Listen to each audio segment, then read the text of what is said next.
પાસે જઈ શકે. એ તુકારામ ઓમલે હિંમત કરી, એ સાહસ બતાવ્યું અને કસાબને રંગે હાથે પકડ્યો. તો આવા જ્યારે પોલીસ કર્મચારીઓ છે ને, ત્યારે આપણને સુકૂન ફીલ થાય કે નહીં, આપણે સેફ છીએ, આપણે સુરક્ષિત છીએ.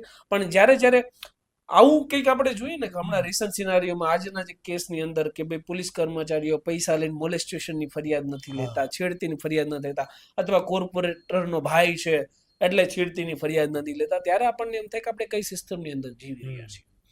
હેલ્મેટ છે, સિગ્નલ છે, ઇટ્સ એન પેની મેટર. એનાથી કોઈ ના તો પોલીસ ડિપાર્ટમેન્ટને એવોર્ડ મળી જાય કે ના એને કંઈ આપણે ડાઉનગ્રેડ બતાવી શકીએ, પરંતુ જે રિયલિસ્ટિક કામ છે ને એ છે જસ્ટિસ આપવો, કોઈ પણ વ્યક્તિની અંદર ન્યાય આપવો. અને હું પહેલેથી આમાં માનું છું, જો બેંકોનું નેશનલાઇઝેશન થાય, બેંકોમાં રૂપિયા છે તો રાષ્ટ્રીયકરણ થયું ને, કારણ કે સરકારને ફાયદો છે ડેફિનેટલી. તો જસ્ટિસ સિસ્ટમ એની સાથે કોણ આવે તો કે પોલીસ, વકીલ, હેલ્થ,